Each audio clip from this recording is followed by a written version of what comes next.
ka treguar Askeriu se një burr, bashkë me djalin e tij, kishin shkuar mysafir në shtëpinë e Aliut radhiyallahu anhu, dhëndri i profetit Muhammed alayhis salam. Aliu i priti me nderime të larta. Kur erdhi koha e drekës, u dha drekën. Pas drekës, shërbëtori i Aliut u solli mysafirëve peshqir, sapun dhe i briku me ujë për t'i larë duart. Në këtë moment, Aliu radhiyallahu anhu ngrihet dhe ja merr ato shërbëtorit dhe shkon tek burri që ai t'i laj duart.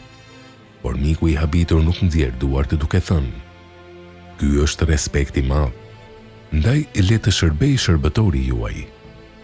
Aliu i thot: "Tek Zoti, unë jam sikur se ju. Ndaj, pse kërkon të pengosh sevapin e një pune të mirë, respektimin e mysafirit?"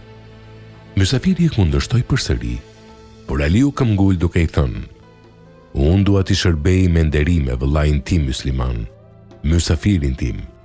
Prandaj mos më pengo të bëj këtë punë të mirë." Mysafiri pranoi, mirë po nuk i drejtonte gishtat siç duhet, dhe Aliu i thot: "Laj duart, sikur të ishte shërbëtori im duke të shërbyer." Pasi mysafiri përfundoi me larjen e duarve, Aliu i thot djalit të tij: "Tani, shërbej djalit të mikut për t'i larë duart, pasi unë i shërbeva babait të tij. Nëse ati i tij mos ishte me të, dhe djali i tij të ishte mysafiri vetëm, atëherë unë do t'i shërbeja atij për t'i larë duart. Por meqense Allahu deshi që të jemi bashkë mysafir në shtëpinë time babe bir, duhet bërë dallim në respektimin mes tyre, ndaj radhën e nderimit e këtij biri im." Kështu, djali Aliut radhiyallahu anhu zbatoi atë që i tha babai i tij.